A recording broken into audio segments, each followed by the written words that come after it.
एक पत्नी अपने पति के होते हुए अपने भांजे पर निगाहें टिका देती है और निगाहें भी उसकी इस कदर टिक जाती हैं, उन दोनों को आपस में प्यार हो जाता है। वो प्यार को परवान चढ़ाना चाहते हैं। इस सब के बारे में जब पति को मालूम चलता है तो होता है वहाँ पर इतना बड़ा कांड कि एक व्यक्ति की चली जाती है सदा सदा के लिए जान। दोस्तों, अगर आप भी पूरा मामला सुनेंगे तो एक बार के लिए आप भी दंग रह सकते हैं, आप भी सोचने के लिए मजबूर हो सकते हैं कि आखिरकार प्यार ऐसा भी होता है कि प्यार में इतने बड़े क्राइम को अंजाम भी दिया जा सकता है। आइए दोस्तों, जानते हैं पूरा मामला क्या था। नमस्कार, जय हिंद। आप देख रहे हैं APH न्यूज़ राहुल रावत के साथ। तो दोस्तों, आज की जो हकीकत की घटना आपको बताने जा रहा हूं, उत्तर प्रदेश में एक ज़िला पड़ता है मुरादाबाद और इसी का एक थाना क्षेत्र है मेना टेर थाना क्षेत्र। इसी के अंतर्गत एक गांव आता है फरीदपुर गांव। ये फरीदपुर गांव की हकीकत की घटना है।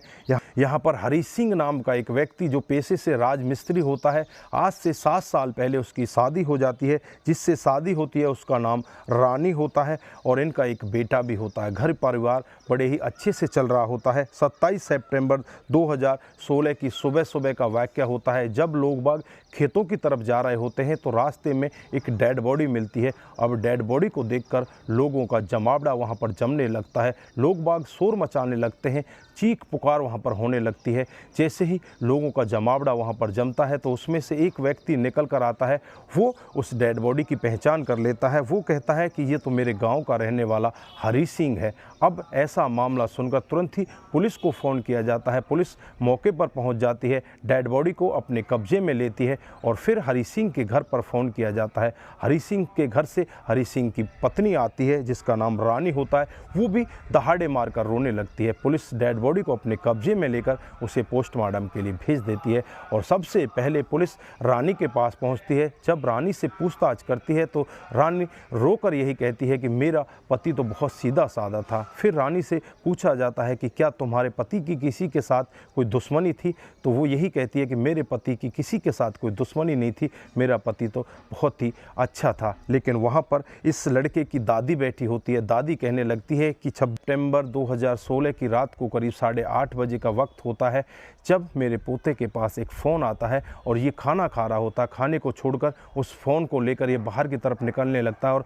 हमसे कहकर जाता है कि मैं जल्द ही वापस आ जाऊंगा। लेकिन पूरी रात भर हम इसका इंतज़ार करते हैं, पूरी रात भर ये आता ही नहीं और सुबह हमें ये खबर मिलती है। दादी की ही तहरीर पर पुलिस अज्ञात लोगों के खिलाफ मामला तो दर्ज कर लेती है, लेकिन बड़ा सवाल कि इसके साथ ऐसा करने वाला कौन है। फिर मोबाइल की CDR रिपोर्ट निकाली जाती है और CDR से पता चलता है कि एक ओमकार नाम का व्यक्ति इसके पास फ़ोन करता है। ओमकार का पता लगाया जाता है तो ओमकार की उम्र 23 साल होती है, जो संभल जिले का रहने वाला होता है। पुलिस ओमकार के पास पहुंच जाती है। ओमकार को अपनी गिरफ्तारी में लेकर उससे पूछताछ करने लगती है। पहले तो पुलिस को इधर उधर घुमाने का काम करता है, लेकिन पुलिस का रवैया देखकर वो थोड़ी देर में टूट जाता है और सब कुछ सच सच बताने लगता है। ओमकार बताता है कि आज से कुछ महीने पहले का वाक़या होता है, जब मैं हरी सिंह के घर जाता हूँ। हरी सिंह के घर जाने के बाद अपनी मामी रानी को देखता हूँ तो रानी एकटक निगाह लगाकर मेरी तरफ देखने लगती है और मैं भी उसे देखने लगता हूँ। आँखों ही आँखों में हम दोनों को प्यार हो जाता है। प्यार भी इस कदर बढ़ जाता है, हम दोनों अपने प्यार को परवान चढ़ाना चाहते हैं। उसके लिए घर में ही एक दिन सारी सीमाओं को लांघकर एक दूसरे के साथ संबंध बनाते हैं। ये पहला दिन होता है। उसके बाद जब भी मेरा मन करता, जब भी रानी मुझे बुलाती, मैं उसके घर जाता और उसके साथ संबंध बनाया करता। जो हरी सिंह होता है वो राजमिस्त्री का काम किया करता है। वो कामकाज के जरिए ज़्यादातर दिन में बाहर ही रहा करता है। जब भी मेरा मन करे मैं उसके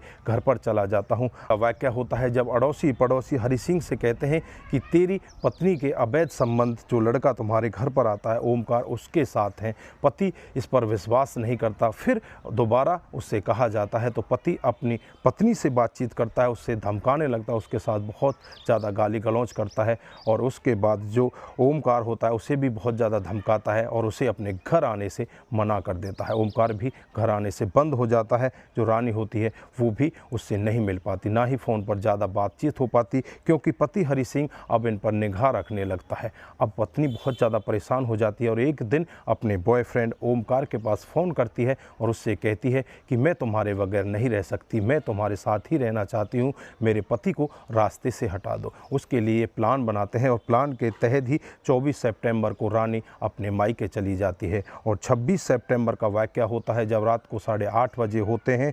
ओमकार हरि सिंह के नंबर पर फ़ोन करता है, फ़ोन करके उससे कहता है कि एक बहुत अच्छी पार्टी आई है, उसका घर बनना है, उसका ठेका हम दोनों ले लेंगे, वो मेरे पास ही है, क्या तुम अपने गांव के बाहर मुझसे मिलने आ सकते हो। तो इस पर हरि सिंह भी तैयार हो जाता है और अपने घर वालों से कहकर जाता है कि मैं जल्द ही वापस आ जाऊंगा। फिर उसके बाद हरि सिंह गांव से बाहर अपनी बाइक लेकर पहुंच जाता है। वहां पर ओमकार उसे मिल जाता है और जैसे ही ओमकार उसे देखता है तो एक दूसरे से बातचीत करते हैं। हरि सिंह उससे कहता है कि कहाँ है तेरी पार्टी। फिर वहां से वो एक दूसरे गांव में जाते हैं, वहां जाकर देखते हैं तो वहां कोई भी नहीं होता। फिर जो ओमकार होता है कहता है कि यहाँ से शायद वो पार्टी हमारा इंतज़ार करके चली गई है, मैं उसको फ़ोन करता हूँ। फिर फ़ोन करके बातचीत करता है तो वो कहता है कि अभी वो 1 घंटे में आने वाली है, पार्टी 1 घंटे के बाद यहाँ आ जाएगी, तब तक हम ऐसा करते हैं कि क्यों ना हम शराब पी लें। मेरी साइकिल की डिग्गी में एक शराब की बोतल रखी हुई है, कुछ खाने पीने का सामान भी है, तब तक हम उसका इंतज़ार करते करते कुछ शराब पी लेते हैं। फिर दोनों तैयार हो जाते हैं और शराब पीने लगते हैं। शराब की लगभग आधी से ज़्यादा बोतल को ख़त्म कर दिया जाता है। उसके बाद घंटा भी पूरा हो जाता है लेकिन वो पार्टी आती नहीं। फिर शायद वो पार्टी आज आए नहीं, वो शायद पार्टी कल आएगी, क्यों ना अब हम अपने घर चलें। फिर दोनों घर चलने के लिए तैयार हो जाते हैं और एक ही बाइक पर बैठकर गाँव से दूसरे गाँव में पहुँच जाते हैं। वहाँ जाकर ओमकार कहने लगता है कि मेरी डिग्गी में थोड़ी सी शराब की बोतल और बची हुई है, अगर मैं इसको घर ले जाऊंगा तो घर वाले मेरे साथ में लड़ाई करेंगे, क्यों ना इस बोतल को ख़त्म कर लिया जाए, क्योंकि घर के हम नज़दीक हैं, पीकर अपने घर चले जाएंगे। इस पर हरि सिंह भी तैयार हो जाता है, दोनों बैठकर उस बोतल को ख़त्म करने लगते हैं और जैसे ही वो बोतल ख़त्म होती है हरि सिंह को बहुत ज़्यादा नशा हो जाता है। अब प्लान को आगे बढ़ाने लगता है। अपने प्लान के तहत ही अपनी डिग्गी में एक तेज़धार हथियार को लेकर गया था और तेज़धार हथियार से उसके शरीर के ऊपर लगातार वार करने लगता है, उसकी गर्दन पर वार करता है। वो चीखने लगता है, चिल्लाने लगता है, लेकिन उसकी आवाज़ वहाँ पर सुनने वाला कोई भी नहीं होता क्योंकि वो एक जंगल में बैठे होते हैं। उसके बाद लगातार उसके ऊपर उस तेज़धार हथियार से वार किए जाते हैं।